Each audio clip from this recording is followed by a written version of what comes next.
ಆತ್ಮೀಯರೇ, 1,000 ಗ್ರಾಮ ಆಡಳಿತ ಅಧಿಕಾರಿ ಅಥವಾ ವಿಲೇಜ್ ಅಕೌಂಟೆಂಟ್ ಅಥವಾ ಗ್ರಾಮ ಲೆಕ್ಕಾಧಿಕಾರಿ ಹುದ್ದೆಗಳಿಗೆ ನಾವು ಆನ್ಲೈನ್ ಮೂಲಕ ಅರ್ಜಿಯನ್ನು ಸಲ್ಲಿಸಬೇಕಾಗ್ತದೆ. ಗ್ರಾಮ ಆಡಳಿತ ಅಧಿಕಾರಿ ಈ ಒಂದು ನೇಮಕಾತಿಗೆ ನಾವು ಆನ್ಲೈನ್ನಲ್ಲಿ ಅರ್ಜಿ ಸಲ್ಲಿಸುವುದು ಹೇಗೆ ಎನ್ನುವುದನ್ನು ಈ ವಿಡಿಯೋದಲ್ಲಿ ನೋಡೋಣ.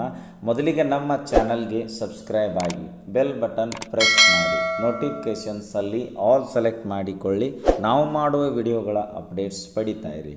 ಅರ್ಜಿ ಸಲ್ಲಿಸಬೇಕಾದ್ರೆ ಮೊದಲಿಗೆ ನಾವು ನಮ್ಮ ಮೊಬೈಲ್ ಅಥವಾ ಕಂಪ್ಯೂಟರ್ನಲ್ಲಿ Google Chrome search engine open ಮಾಡಿಕೊಳ್ಳಬೇಕು. ಸರ್ಚ್ ಬಾರ್ನಲ್ಲಿ KEA ಎಂದು ಟೈಪ್ ಮಾಡ್ಕೋಬೇಕು. ಸರ್ಚ್ ಕೊಡಿ. ಸರ್ಚ್ ರಿಸಲ್ಟ್ಸ್ನಲ್ಲಿ ಮೊದಲನೇ ಒಂದು hyperlink KEA home Karnataka ಸರ್ಕಾರ ಈ ಒಂದು ಸರ್ಚ್ ರಿಸಲ್ಟ್ಸ್ ಮೇಲೆ ಕ್ಲಿಕ್ಕನ್ನು ಮಾಡಿದಾಗ KEA ಹೋಮ್ ಪೇಜ್ ಓಪನ್ ಆಗ್ತದೆ. ಇದರಲ್ಲಿ ನೇಮಕಾತಿ ಈ ಒಂದು ಆಪ್ಷನ್ಸ್ ಕೆಳಗಡೆ ರೇಡಿಯೋ ಬಟನ್ ಇದೆ. ಅದರ ಮೇಲೆ ಕ್ಲಿಕ್ ಮಾಡಿದಾಗ ಎಲ್ಲ ನೇಮಕಾತಿಗಳ ಲಿಸ್ಟ್ ತೋರಿಸುತ್ತದೆ. ಇದರಲ್ಲಿ ಮೂರನೆಯ ಒಂದು ಆಯ್ಕೆ ಗ್ರಾಮ ಆಡಳಿತ ಅಧಿಕಾರಿ ನೇಮಕಾತಿ 2024 ಮೂರನೇ ಲಿಂಕ್ ಬಟನ್ ಕ್ಲಿಕ್ ಮಾಡಬೇಕು. ಗ್ರಾಮ ಆಡಳಿತ ಅಧಿಕಾರಿ ನೇಮಕಾತಿ 2024 VA ನೇಮಕಾತಿ ಆನ್ಲೈನ್ ಅರ್ಜಿ ಸಲ್ಲಿಕೆ ಅರ್ಜಿ ಸಲ್ಲಿಕೆ ಲಿಂಕ್ ಬಟನ್ ಮೇಲೆ ಕ್ಲಿಕ್ ಮಾಡಬೇಕು. ಒಟ್ಟು 5 ಹಂತಗಳಿವೆ ಅರ್ಜಿ ಸಲ್ಲಿಸಲು. ಮೊದಲನೆಯ ಹಂತ ಕರ್ನಾಟಕದ ಕಂದಾಯ ಇಲಾಖೆಯ ಅಡಿಯಲ್ಲಿ ಹುದ್ದೆಗಳಿಗೆ ಅರ್ಜಿ ಸಲ್ಲಿಸಿ. ಈ ಲಿಂಕ್ ಮೇಲೆ ನಾವು ಕ್ಲಿಕ್ ಮಾಡಬೇಕು. ಇಲ್ಲಿ ನೋಟಿಫಿಕೇಷನ್ ನಂಬರ್ ಇರುತ್ತದೆ ಮತ್ತು ಕೆಳಗಡೆ ನಾವು ಕೊಡಬೇಕಾದಂತಹ ಮಾಹಿತಿ ಪ್ರಾರಂಭವಾಗ್ತದೆ. ಹುದ್ದೆಯನ್ನು ಆಯ್ಕೆ ಮಾಡಿ ಸೆಲೆಕ್ಟ್ ಬಟನ್ ಇದೆ. ಕ್ಲಿಕ್ ಮಾಡಿದಾಗ ವಿಲೇಜ್ ಅಡ್ಮಿನಿಸ್ಟ್ರೇಟಿವ್ ಆಫೀಸರ್ ಸೆಲೆಕ್ಟ್ ಮಾಡಿಕೊಳ್ಳಬೇಕು. ಸೆಲೆಕ್ಟ್ ಡಿಸ್ಟ್ರಿಕ್ಟ್ ಅಪ್ಲೈಯಿಂಗ್ ಫಾರ್ ಅಂದರೆ ನಾವು ಜಿಲ್ಲೆಯನ್ನು ಸೆಲೆಕ್ಟ್ ಮಾಡಿಕೊಳ್ಳಬೇಕು.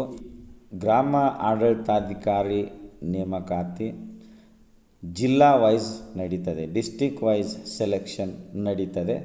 ಸೊ ನಾವು ಜಿಲ್ಲೆ ಸೆಲೆಕ್ಟ್ ಡಿಸ್ಟ್ರಿಕ್ಟ್ ಬಟನ್ ಮೇಲೆ ಕ್ಲಿಕ್ ಮಾಡಿದಾಗ ಜಿಲ್ಲೆಯನ್ನು ಸೆಲೆಕ್ಟ್ ಮಾಡಿಕೊಳ್ಳಬೇಕು. ಮತ್ತು ಜಿಲ್ಲೆ ಸೆಲೆಕ್ಟ್ ಮಾಡಿಕೊಳ್ಳೋ ಮುಂಚೆ ವಿವಿಧ ಜಿಲ್ಲೆಗಳಿಗೆ ಹುದ್ದೆಗಳ ವರ್ಗೀಕರಣದ ಮಾಹಿತಿಯನ್ನು ಗ್ರಾಮ ಆಡಳಿತಾಧಿಕಾರಿ ಈ ಒಂದು ನೇಮಕಾತಿಯ ಅಧಿಸೂಚನೆ ನೋಟಿಫಿಕೇಷನ್ನಲ್ಲಿ ವಿವರವಾಗಿ ಕೊಟ್ಟಿರುತ್ತಾರೆ. ಇಲ್ಲಿ ಜಿಲ್ಲೆಯನ್ನು ಆಯ್ಕೆ ಮಾಡಿಕೊಳ್ಳಬೇಕು.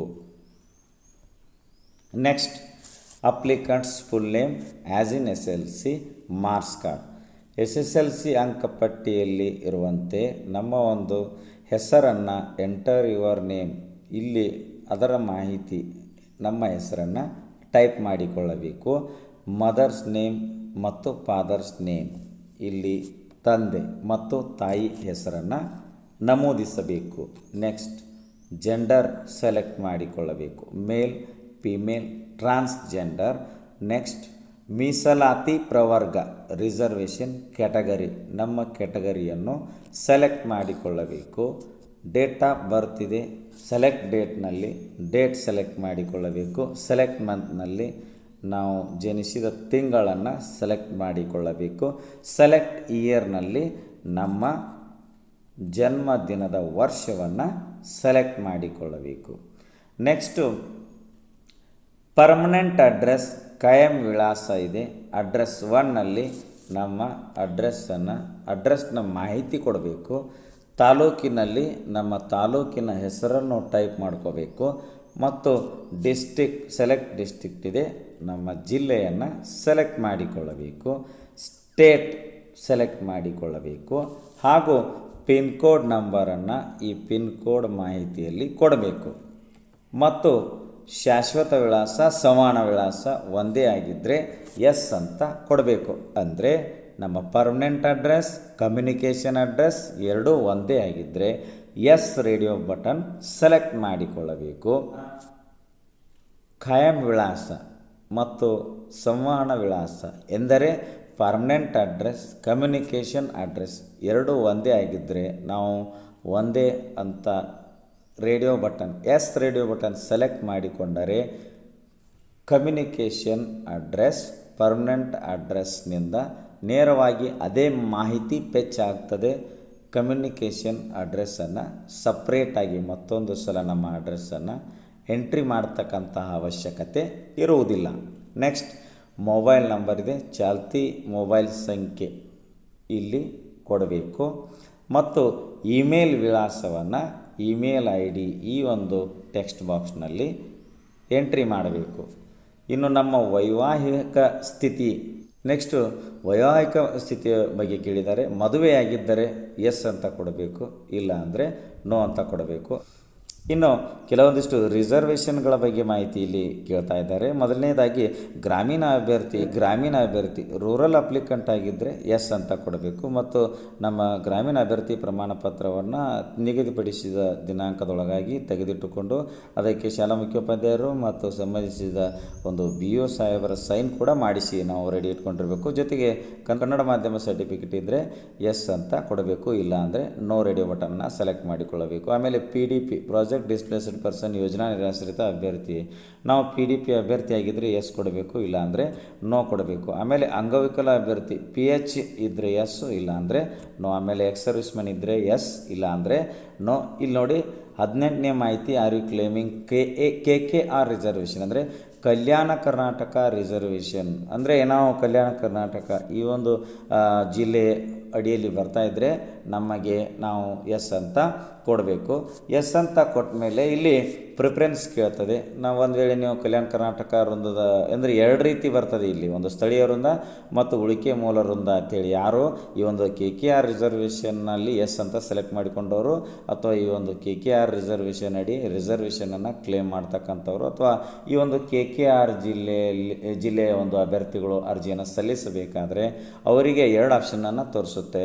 ಅದಕ್ಕೆ ಅವರು ಪ್ರಿಫರೆನ್ಸ್ ಕೊಡಬೇಕು, ಎರಡರಲ್ಲಿ ಮೊದಲನೇದು ಯಾವುದು ಅಂತ ನೋಡಿ. ಕಲ್ಯಾಣ ಕರ್ನಾಟಕ ಕೇಡರ್ ಸ್ಥಳೀಯ ವೃಂದಕ್ಕೆ ಕೊಡಬೇಕಾದ್ರೆ ಅವರು ಮೊದಲನೇ ಒಂದು ರೇಡಿಯೋ ಬಟನನ್ನು ಸೆಲೆಕ್ಟ್ ಮಾಡಿಕೊಳ್ಳಬೇಕು. ಆಮೇಲೆ ಕಲ್ಯಾಣ ಕರ್ನಾಟಕದಲ್ಲಿನೇ ಮಿಕ್ಕಿ ಉಳಿದ ವೃಂದ ಈ ಒಂದು ಎರಡನೇ ಒಂದು ಕ್ಯಾಡರ್ನಲ್ಲಿ ಅವರು ಅದಕ್ಕೆ ಮೊದಲನೇ ಒಂದು ಆದ್ಯತೆಯನ್ನು ಕೊಡೋರಿದ್ದರೆ ಅದ ಒಂದು ರೇಡಿಯೋ ಬಟನನ್ನು ಸೆಲೆಕ್ಟ್ ಮಾಡಿಕೊಳ್ಳಬೇಕು. ಇಲ್ಲ ನಾವು KKRಗೆ ಒಳಪಡುವುದಿಲ್ಲ ಅಂತಾದರೆ ಈ ಒಂದು KKR ಮಾಹಿತಿಯಲ್ಲಿ ನಾವು ರಿಸರ್ವೇಷನಲ್ಲಿ ನೋ ಅಂತ ಸೆಲೆಕ್ಟ್ ಮಾಡಿಕೊಳ್ಳಬೇಕು. ನೆಕ್ಸ್ಟ್ ಇಲ್ಲಿ ನೋಡಿ, years as mentioned in the notification serial number 7 ಅಂದರೆ are you claiming age relaxation if as age relaxation availed in years as mentioned in the notification serial number 7. ನೋಡಿ, ನೋಟಿಫಿಕೇಷನ್ನಲ್ಲಿ ಈ ಒಂದು ಗ್ರಾಮ ಆಡಳಿತಾಧಿಕಾರಿ ನೇಮಕಾತಿಗೆ ಸಂಬಂಧಪಟ್ಟಂತೆ ಹೊರಡಿಸಿರುವಂತಹ ಒಂದು ನೋಟಿಫಿಕೇಷನ್ನ ಸೀರಿಯಲ್ ನಂಬರ್ 7ರಲ್ಲಿ ತಿಳಿಸಿದಂತೆ ಯಾರು ವಯೋಮಿತಿ ಸಡಿಲಿಕೆ ಕುರಿತಂತೆ ಈ ಒಂದು ಏಜ್ ರಿಲ್ಯಾಕ್ಸೇಷನ್ಗೆ ಕ್ಲೇಮ್ ಮಾಡ್ತಾ ಇದ್ದಾರೋ ಅವರು ಎಸ್ ಅಂತ ಸೆಲೆಕ್ಟ್ ಮಾಡಿಕೊಳ್ಳಬೇಕು. ಮತ್ತು ಏಜ್ ರಿಲ್ಯಾಕ್ಸೇಷನನ್ನು ನಾವು ಪಡೆದುಕೊಳ್ಳಬೇಕಾದರೆ ಆ ಅಧಿಸೂಚನೆಯಲ್ಲಿ ಖಂಡಿಕೆ 7ರಲ್ಲಿ ಏನು ಒಂದು ನಿಯಮಗಳನ್ನು ಕೊಟ್ಟಿದ್ದಾರೆ ಮತ್ತು ಯಾರ್ಯಾರಿಗೆ ಈ ಒಂದು ವಯೋಮಿತಿ ಸಡಿಲಿಕೆ ಇರುತ್ತದೆಯೋ ಅವರು ಈ ಒಂದು ತಮ್ಮ ಕ್ಯಾಟಗರಿ ಇಲ್ಲಿ ಸುಮಾರು 6 ರೀತಿಯ ಒಂದು ಕ್ಯಾಟಗರಿಯವರಿಗೆ ಅಥವಾ 6 ವಿಧದ ಅಭ್ಯರ್ಥಿಗಳಿಗೆ ಈ ಏಜ್ ರಿಲ್ಯಾಕ್ಸೇಷನ್ ಇರ್ತದೆ. ಅವರು ತಮಗೆ ಅಪ್ಲೈ ಆಗುವುದನ್ನು ಇಲ್ಲಿ ರೇಡಿಯೋ ಬಟನ್ ಸೆಲೆಕ್ಟ್ ಮಾಡಿಕೊಳ್ಳಬೇಕು. ಒಂದು ವೇಳೆ ನಾವು ಏಜ್ ರಿಲ್ಯಾಕ್ಸೇಷನ್ ಕ್ಲೇಮ್ ಮಾಡೋಂಗಿಲ್ಲ ಅಥವಾ ನಮಗೆ ಏಜ್ ರಿಲ್ಯಾಕ್ಸೇಷನ್ ನಾವು ಸಾಮಾನ್ಯ ಅಭ್ಯರ್ಥಿಗಳು ಅಂದಾದರೆ ಇಲ್ಲಿ ನೋ ರೇಡಿಯೋ ಬಟನನ್ನು ಸೆಲೆಕ್ಟ್ ಮಾಡಿಕೊಳ್ಳಬೇಕು. 20ನೇದಾಗಿ SSLC ಮಾರ್ಕ್ಸ್ ಕಾರ್ಡ್ನ ರಿಜಿಸ್ಟ್ರೇಷನ್ ನಂಬರನ್ನು ಎಂಟರ್ SSLC ರಿಜಿಸ್ಟ್ರೇಷನ್ ನಂಬರ್. ಇಲ್ಲಿ ನಮ್ಮ SSLC ರಿಜಿಸ್ಟ್ರೇಷನ್ ನಂಬರ್ ಮಾಹಿತಿಯನ್ನು ಕೊಡಬೇಕು, ಅದನ್ನು ಇಲ್ಲಿ ಎಂಟ್ರಿ ಮಾಡಬೇಕು. ಸೆಲೆಕ್ಟ್ ಕ್ವಾಲಿಫಿಕೇಷನ್ ಬಟನ್ ಮೇಲೆ ಕ್ಲಿಕ್ ಮಾಡಿದಾಗ ಸೆಕೆಂಡ್ PU ಆರ್ ಈಕ್ವಲೆಂಟ್ ಅಂತ ಇದೆ. ಈ ಒಂದು ಕ್ವಾಲಿಫಿಕೇಷನನ್ನು ನಾವಿಲ್ಲಿ ಸೆಲೆಕ್ಟ್ ಮಾಡಿಕೊಳ್ಳಬೇಕು. ಮತ್ತು ಸೆಲೆಕ್ಟ್ ಬೇಸಿಸ್ ಆಫ್ ಇವ್ಯಾಲ್ಯುವೇಷನ್ ಅಂದರೆ ನಮ್ಮ ಒಂದು second P U C marks ಕಾರ್ಡ್ನಲ್ಲಿ ನಮ್ಮ ಒಂದು ಪರ್ಸೆಂಟೇಜ್ ಇದೆಯೋ ಅಥವಾ GPA ಅಂತ ನಮಗೆ ಗ್ರೇಡ್ಗಳನ್ನು ಕೊಟ್ಟಿದ್ದಾರೋ ಎರಡರಲ್ಲಿ ನಮ್ಮ ಒಂದು ಮಾರ್ಕ್ಸ್ ಕಾರ್ಡ್ನಲ್ಲಿನ ಇವ್ಯಾಲ್ಯುವೇಷನ್ ಬೇಸಿಸ್ ಆಫ್ ಇವ್ಯಾಲ್ಯುವೇಷನನ್ನು ಸೆಲೆಕ್ಟ್ ಮಾಡಿಕೊಳ್ಳಬೇಕು. ಫಾರ್ ಎಕ್ಸಾಂಪಲ್ ನಾವು 500 ಮಾರ್ಕ್ಸ್ ಪಡ್ಕೊಂಡಿದ್ದರೆ ಆ 500 ಮಾರ್ಕ್ಸ್ ಇಲ್ಲಿ ಎಂಟ್ರಿ ಮಾಡಿದ ಮೇಲೆ ಮತ್ತು ಎಷ್ಟು ಮಾರ್ಕ್ಸ್ಗೆ 500 ಮಾರ್ಕ್ಸ್ ಪಡ್ಕೊಂಡಿದ್ದೇವೆ ಅಷ್ಟು 600 ಮಾರ್ಕ್ಸಿನ ಒಂದು 600 ಮಾರ್ಕ್ಸಿಗೆ ನಾವು 500 ಮಾರ್ಕ್ಸ್ಗಳನ್ನ ಪಡ್ಕೊಂಡಿದ್ದೀವಿ ಅಂತ ಆದರೆ ಉದಾಹರಣೆಗೆ ಇಲ್ಲಿ ನಾವು 600 ರೂಪಾಯಿಗೆ 500 ಮಾರ್ಕ್ಸ್ ತೊಗೊಂಡಾಗ ನಮ್ಮ ಒಂದು ಪರ್ಸೆಂಟೇಜು 83 ಆಗ್ತದೆ. ಇದು ಉದಾಹರಣೆ. ಇದೇ ರೀತಿ ನಾವು ಆ್ಯಕ್ಚುಯಲ್ ಆಗಿ ಪಡೆದುಕೊಂಡಿರ್ತಕ್ಕಂಥ ಒಂದು ಮಾರ್ಕ್ಸ್ಗಳನ್ನು ಇಲ್ಲಿ ಮಾಹಿತಿಯನ್ನು ಕೊಡಬೇಕು ಮತ್ತು ಎಷ್ಟು ರೂಪಾಯಿಗೆ 600 ಗರಿಷ್ಠ ಅಂಕಗಳ ಮಾಹಿತಿಯನ್ನು ಇಲ್ಲಿ ಕೊಟ್ಟಾಗ ಪರ್ಸೆಂಟೇಜ್ ಆಟೋಮೆಟಿಕ್ಕಾಗಿ ಅದು ತೆಗೆದುಕೊಳ್ಳುತ್ತದೆ. ಮತ್ತು ಪ್ರಮಾಣ ಪತ್ರ ಪಡೆದ ಮಂಡಳಿ ಅಥವಾ ಸಂಸ್ಥೆಯ ಹೆಸರು ಅಂದರೆ ನಮ್ಮ ಒಂದು PUC ಬೋರ್ಡ್ನ ಹೆಸರನ್ನು ನಾವು ಯಾವ ಬೋರ್ಡ್ನಿಂದ ಈ ಒಂದು ದ್ವಿತೀಯ PUC ಪಾಸಾಗಿದೆಯೋ ಆ ಒಂದು ಬೋರ್ಡ್ನ ಹೆಸರನ್ನು ಇಲ್ಲಿ ನಾವು ಎಂಟ್ರಿ ಮಾಡಬೇಕು. ಉದಾಹರಣೆಗೆ ನಾವು department of pre university education Karnataka ಸರ್ಕಾರ ಪದವಿ ಪೂರ್ವ ಶಿಕ್ಷಣ ಇಲಾಖೆಯಿಂದ ನಾವು ಒಂದು ಸೆಕೆಂಡ್ PUC ಪಾಸಾಗಿದ್ದರೆ ನಾವು department of pre university education ಅಂತ ಇಲ್ಲಿ ಟೈಪ್ ಮಾಡಬೇಕು. ನೆಕ್ಸ್ಟ್ ಇಲ್ಲಿ are you state central government servant ಅಂತ ಇದೆ. ನಾವು ಪ್ರಸ್ತುತ ರಾಜ್ಯ ಅಥವಾ ಕೇಂದ್ರ ಸರ್ಕಾರದ ನೌಕರರಾಗಿದ್ದರೆ ಎಸ್ ಅಂತ ಕೊಡಬೇಕು. ಎಸ್ ಅಂತ ಕೊಟ್ಟರೆ ನಮ್ಮ ಇಲಾಖೆಯ ಹೆಸರನ್ನು ಡಿಪಾರ್ಟ್ಮೆಂಟ್ ನೇಮ್ ಇಲ್ಲಿ ನಾವು ಅದರ ಮಾಹಿತಿಯನ್ನು ಕೊಡಬೇಕಾಗ್ತದೆ. ಮತ್ತು ಪ್ರಸ್ತುತ ಕೆಲಸ ಮಾಡುತ್ತಿದ್ದೀರಿ ಅಂತ ಕೇಳ್ತದೆ. ನಾವು ಸೇವೆಯಲ್ಲಿ ಇದ್ದು ನಮ್ಮ ಇಲಾಖೆ ಹೆಸರನ್ನು ಕೊಟ್ಟ ಮೇಲೆ ನಮ್ಮ ಒಂದು ಪ್ರಸ್ತುತ ಕೆಲಸ ಮಾಡುತ್ತಿದ್ದರೆ ಎಸ್ ಅಂತ ಕೊಟ್ಟಬೇಕು. ಎಸ್ ಅಂತ ಕೊಟ್ಟಾಗ ನೋಡಿ ನಮ್ಮ ಸೇವಾ ಅನುಭವವನ್ನು ಅಂದರೆ ಎಷ್ಟು ವರ್ಷದಿಂದ ಕೆಲಸ ಮಾಡ್ತಾ ಇದ್ದೇವೆ ನಮ್ಮ ಒಂದು ಸೇವಾ ಅವಧಿ ಅಥವಾ ಸೇವಾ ಅನುಭವವನ್ನು number of year work experience ಅಂದರೆ ನಮ್ಮ ಒಂದು ಸೇವಾ ಅವಧಿಯ ವರ್ಷವನ್ನು ಇಲ್ಲಿ ಅಂದರೆ ನಾವು ಎಷ್ಟು ವರ್ಷದಿಂದ ಕೆಲಸ ಮಾಡ್ತಾ ಇದ್ದೀವಿ ಇಲ್ಲಿ ವರ್ಷವನ್ನು ಇಯರನ್ನು ಇಲ್ಲಿ ಎಂಟ್ರಿ ಮಾಡಬೇಕಾಗ್ತದೆ. Next enter last 4 digits of Aadhaar number. ನೋಡಿ ನಮ್ಮ ಒಂದು ಆಧಾರ್ ಕಾರ್ಡ್ನಲ್ಲಿ ನಮ್ಮ ಆಧಾರ್ ಸಂಖ್ಯೆ 12 ಡಿಜಿಟ್ ಇರ್ತದೆ. ಇದರಲ್ಲಿ ನಮ್ಮ ಆಧಾರ್ ಸಂಖ್ಯೆಯ ಕೊನೆಯ 4 ಡಿಜಿಟ್ಗಳನ್ನು ಆಧಾರ್ ನಂಬರನ್ನು ಇಲ್ಲಿ ನಾವು ಎಂಟ್ರಿ ಮಾಡಬೇಕಾಗ್ತದೆ. ನೆಕ್ಸ್ಟು ಕೊನೆಯದಾಗಿ 27ನೇದು ಸೆಲೆಕ್ಟ್ ಟೆಸ್ಟ್ ಸೆಂಟರ್ ಅಂತ ಇದೆ. ಪರೀಕ್ಷಾ ಕೇಂದ್ರವನ್ನು ಆಯ್ಕೆ ಮಾಡಿ. ಇಲ್ಲಿ ಸೆಲೆಕ್ಟ್ ಟೆಸ್ಟ್ ಸೆಂಟರ್ ಡೌನ್ ಇರೋ ಮಾರ್ಕ್ ಬಟನ್ ಮೇಲೆ ಕ್ಲಿಕ್ ಮಾಡಿದಾಗ ಜಿಲ್ಲೆಗಳ ಹೆಸರನ್ನು ತೋರಿಸುತ್ತದೆ ಮತ್ತು ಪ್ರತಿಯೊಂದು ಜಿಲ್ಲೆಯು ಪರೀಕ್ಷಾ ಕೇಂದ್ರವಾಗಿರುತ್ತದೆ. ಸೊ ನಾವು ಇಲ್ಲಿ ನಮ್ಮ ಒಂದು ಪರೀಕ್ಷಾ ಕೇಂದ್ರವನ್ನು ಜಿಲ್ಲಾ ಕೇಂದ್ರವನ್ನು ಇಲ್ಲಿ ನಾವು ಸೆಲೆಕ್ಟ್ ಮಾಡಿಕೊಳ್ಳಬೇಕಾಗ್ತದೆ. ಕೊನೆಗೆ ಇಲ್ಲಿ ಡಿಕ್ಲರೇಷನ್ ಅಭ್ಯರ್ಥಿಯ ಘೋಷಣೆ ಇದೆ. ರೇಡಿಯೋ ಬಟನ್ ಇಲ್ಲಿ ಸ್ಕ್ವೇರ್ ಬಾಕ್ಸನ್ನು ನಾವು ಸೆಲೆಕ್ಟ್ ಮಾಡಿಕೊಂಡಾದ ಮೇಲೆ ಕೊನೆಗೆ ಪ್ರಿವ್ಯೂ ಬ್ಲೂ ಕಲರ್ ಬಟನ್ ಮೇಲೆ ನಾವು ಕ್ಲಿಕ್ಕನ್ನು ಮಾಡಬೇಕು. ಅಪ್ಲಿಕೇಶನ್ ಪ್ರಿವ್ಯೂ ಪೇಜ್ ತೆರೆದುಕೊಳ್ಳುತ್ತದೆ. ಇದರಲ್ಲಿ ಪ್ರತಿಯೊಂದು ನಾವು ಭರ್ತಿ ಮಾಡಿರೋ ಮಾಹಿತಿಯನ್ನು ಪರಿಶೀಲಿಸಿಕೊಳ್ಳಬೇಕು. ಮಾಹಿತಿಯೆಲ್ಲ ಪರಿಶೀಲಿಸಿಕೊಂಡ ಮೇಲೆ ಕ್ಯಾಪ್ಚಾ ಇದೆ. ಕ್ಯಾಪ್ಚಾವನ್ನು ಎಂಟರ್ ಕ್ಯಾಪ್ಚಾ ಇಲ್ಲಿ ಭರ್ತಿ ಮಾಡಿ. ಭರ್ತಿ ಮಾಡಿರುವ ಮಾಹಿತಿಯಲ್ಲಿ ಕರೆಕ್ಷನ್ಸ್ ಇದ್ದರೆ ಎಡಿಟ್ ಬಟನ್ ಇದೆ, ಕ್ಲಿಕ್ ಮಾಡಬೇಕು. ಮತ್ತೆ ಸರಿಯಾದ ಮಾಹಿತಿ ಭರ್ತಿ ಮಾಡಿದ ಮೇಲೆ ಕೊಟ್ಟಿರುವ ಕ್ಯಾಪ್ಚಾ ಒಂದು ಟೆಕ್ಸ್ಟ್ ಬಾಕ್ಸ್ನಲ್ಲಿ ಕ್ಯಾಪ್ಚಾವನ್ನು ಎಂಟ್ರಿ ಮಾಡಬೇಕು. ಕೊನೆಗೆ save changes blue colour button click ಮಾಡಬೇಕು. Registered successfully and your application ID is ಮತ್ತು please note down for future reference click home to go to home page ಎಂದರೆ ಈಗ ನಮ್ಮ ಅರ್ಜಿ ಸಲ್ಲಿಕೆ ಯಶಸ್ವಿ ಆಯಿತು ಅಂತ ನಮ್ಮ ಅಪ್ಲಿಕೇಶನ್ ID ಜನ್ರೇಟ್ ಆಗಿರುತ್ತದೆ. ಇದನ್ನು ನಾವು ನೋಟ್ ಮಾಡಿ ಇಟ್ಟುಕೊಳ್ಳಬೇಕು. ಏಕೆಂದರೆ ನಾವು ಅರ್ಜಿ ಸಲ್ಲಿಕೆಯ ಮುಂದಿನ ಹಂತಕ್ಕೆ ಹೋಗಬೇಕಾದರೆ ಈ ಅಪ್ಲಿಕೇಶನ್ ID ಜೊತೆಗೆ ಡೇಟ್ ಆಫ್ ಬರ್ತ್ ನಮೂದಿಸಿದ ಮೇಲೆ ಮುಂದಿನ ಹಂತದಲ್ಲಿನ ಮಾಹಿತಿ ಎಂಟ್ರಿ ಪೇಜ್ ಓಪನ್ ಆಗ್ತದೆ, ಇಲ್ಲ ಅಂದರೆ ಬರುವುದಿಲ್ಲ. ಸೊ ಇದನ್ನು ನಾವು ನೋಟ್ ಮಾಡಿಕೊಳ್ಳಬೇಕು. ಈಗ ಹೋಮ್ ಬಟನ್ ಮೇಲೆ ಕ್ಲಿಕ್ ಮಾಡಬೇಕು. ನಾವು ಪುನಃ ಅಪ್ಲಿಕೇಶನ್ ಸಲ್ಲಿಸುವ ಹಂತಗಳ ಪುಟಕ್ಕೆ ಬರ್ತಾ ಇದ್ದೇವೆ. ಇಲ್ಲಿ upload your photo signature second step ಇದೆ. ಈ ಒಂದು ಎರಡನೇ link photo upload signature button ಮೇಲೆ ಕ್ಲಿಕ್ ಮಾಡಬೇಕು. ಅಪ್ಲಿಕೇಶನ್ ಐ ಡಿ ಇದೆ, ನಮ್ಮ ಅಪ್ಲಿಕೇಶನ್ ಐ ಡಿಯನ್ನು ಇಲ್ಲಿ ಭರ್ತಿ ಮಾಡಬೇಕು. ಡೇಟ್ ಆಫ್ ಬರ್ತ್ನಲ್ಲಿ ಸೆಲೆಕ್ಟ್ ಡೇನಲ್ಲಿ ಡೇ ಸೆಲೆಕ್ಟ್ ಮಾಡಿಕೊಂಡು, ಸೆಲೆಕ್ಟ್ ಮಂತ್ನಲ್ಲಿ ನಮ್ಮ ಬರ್ತ್ ಮಂತನ್ನು ಸೆಲೆಕ್ಟ್ ಮಾಡಿಕೊಂಡು, ಸೆಲೆಕ್ಟ್ ಇಯರ್ನಲ್ಲಿ ನಮ್ಮ ಬರ್ತ್ ಇಯರನ್ನು ಸೆಲೆಕ್ಟ್ ಮಾಡಿಕೊಂಡು ಸಬ್ಮಿಟ್ ಬಟನ್ ಮೇಲೆ ಕ್ಲಿಕ್ ಮಾಡಬೇಕು. ನೆಕ್ಸ್ಟ್ ಇಂಟರ್ಫೇಸ್ ಪೇಜ್ನಲ್ಲಿ upload your photo and signature ಅಂತ ಮತ್ತು ಕೆಳಗಡೆ ನಮ್ಮ ಅಪ್ಲಿಕೇಶನ್ ಐ ಡಿ, ನೇಮ್ ಮತ್ತು ಡೇಟ್ ಆಫ್ ಬರ್ತ್ ಕಾಣಿಸಿಕೊಳ್ಳುತ್ತದೆ. ನೋಟ್ ಇದೆ, after successful photo and sign upload continue with payment ಅಂದರೆ ಮುಂದಿನ ಸ್ಟೆಪ್ಪು ಪೇಮೆಂಟ್ ಸ್ಟೆಪ್ಪು. ಸೊ ಈಗ ಫೋಟೋವನ್ನು ಅಪ್ಲೋಡ್ ಮಾಡಬೇಕು.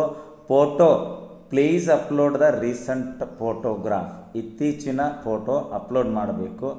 Maximum size 100 KB, photo 100 KB ಒಳಗಡೆ ಸ್ಕ್ಯಾನ್ ಮಾಡಿ ಇಟ್ಟುಕೊಂಡಿರಬೇಕು ಮತ್ತು ಅದರ ಡೈಮೆನ್ಷನ್ಸ್ ಇದೆ 45 mm ಮತ್ತು H ಹೈಟ್ ಮತ್ತು ಅದರ ವಿಡ್ತ್ 35 mm ಇರಬೇಕು. JPG ಫಾರ್ಮ್ಯಾಟಲ್ಲಿ ಇರಬೇಕು ಮತ್ತು ಚೂಸ್ ಫೈಲ್ ಈ ಒಂದು ಬಟನ್ ಮೇಲೆ ಕ್ಲಿಕ್ ಮಾಡಿದಾಗ ನಾವು ಯಾವ ಫೋಲ್ಡರ್ನಲ್ಲಿ ಫೋಟೋ ಸೇವ್ ಮಾಡಿಟ್ಟುಕೊಂಡಿದ್ದೇವೋ ಆ ಫೋಲ್ಡರನ್ನು ಸೆಲೆಕ್ಟ್ ಮಾಡಿಕೊಳ್ಳಬೇಕು. ಮತ್ತು ಅಪ್ಲೋಡ್ ಸಿಗ್ನೇಚರ್ ಇದೆ, please upload signature. Maximum size 100 KB ಅಂದರೆ 100 KBಯಲ್ಲಿ ನಮ್ಮ ಸಿಗ್ನೇಚರ್ ನಾವು ಅಪ್ಲೋಡ್ ಮಾಡಬೇಕು. ಮತ್ತು ಚೂಸ್ ಫೈಲ್ ಬಟನ್ ಕ್ಲಿಕ್ ಮಾಡಿದಾಗ ಸೇವ್ ಮಾಡಿಟ್ಟಿರ್ತಕ್ಕಂಥ ಸಿಗ್ನೇಚರ್ ಸೇವ್ ಮಾಡಿಟ್ಟಿರ್ತಕ್ಕಂಥ ಒಂದು ಫೈಲ್ನಿಂದ ಸಿಗ್ನೇಚರ್ ಸೇವ್ ಮಾಡಿಟ್ಟಿರ್ತಕ್ಕಂಥ ಒಂದು ಫೋಲ್ಡರ್ನಿಂದ ನಮ್ಮ ಸಿಗ್ನೇಚರನ್ನು ಅಪ್ಲೋಡ್ ಮಾಡಬೇಕು. ಫೋಟೋ ಸೈನ್ ಅಪ್ಲೋಡ್ ಮಾಡಿದ ಮೇಲೆ save blue colour button click ಮಾಡಬೇಕು.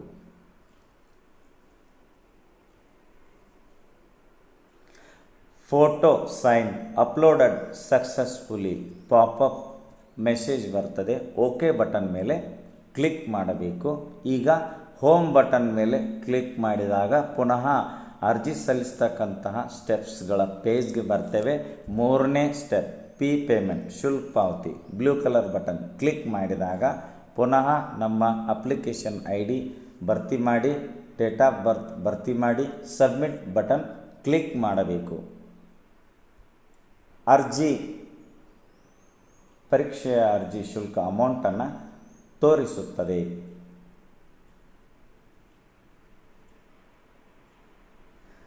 ಇಲ್ಲಿ ಪೇಮೆಂಟ್ ಗೇಟ್ವೇಗೆ ಬರ್ತೇವೆ. 4 ರೀತಿಯಲ್ಲಿ ನಾವು ಈ ಒಂದು ಅರ್ಜಿ ಶುಲ್ಕ ಪೇಮೆಂಟನ್ನು ಭರ್ತಿ ಮಾಡಲಿಕ್ಕೆ ಆಪ್ಷನ್ಸ್ಗಳಿವೆ. ಕ್ರೆಡಿಟ್ ಅಥವಾ debit card, net banking, UPI, QR. ನಾನಿಲ್ಲಿ UPI ಯೂನಿಫೈಡ್ ಪೇಮೆಂಟ್ ಇಂಟರ್ಫೇಸ್ ಅಂದರೆ ಫೋನ್ಪೇ ಅಥವಾ ಗೂಗಲ್ ಪೇ ಈ ಒಂದು 3ನೇ ಪೇಮೆಂಟ್ ಮೆಥಡ್ ಸೆಲೆಕ್ಟ್ ಮಾಡಿಕೊಳ್ಳುತ್ತಿದ್ದೇನೆ. ಇಲ್ಲಿ ನೋಡಿ, virtual payment address VPA, enter your VPA. ಇಲ್ಲಿ ನಮ್ಮ ಫೋನ್ಪೇ VPA ನಂಬರನ್ನು ಭರ್ತಿ ಮಾಡಬೇಕು. ಉದಾಹರಣೆಗೆ ಈ ರೀತಿ ಇರ್ತದೆ ನಮ್ಮ ಒಂದು ಫೋನ್ಪೇ VPA ಅಡ್ರೆಸ್, ಅದನ್ನು ಎಂಟರ್ VPA ಇಲ್ಲಿ ಭರ್ತಿ ಮಾಡಿ. ಮೇಕ್ ಪೇಮೆಂಟ್ ಫಾರ್ ಏನು ಅಮೌಂಟ್ ಇದೆ ಅದನ್ನು ಪೇ ಮಾಡಬೇಕಾಗ್ತದೆ. ಆ ಬಟನ್ ಮೇಲೆ ಕ್ಲಿಕ್ ಮಾಡಬೇಕು. ಮೊದಲಿಗೆ ಎಂಟರ್ VPA ಇಲ್ಲಿ ನಮ್ಮ ಫೋನ್ಪೇ VPA ಅಡ್ರೆಸ್ ಭರ್ತಿ ಮಾಡಬೇಕು. Next make payment orange colour button click ಮಾಡಬೇಕು.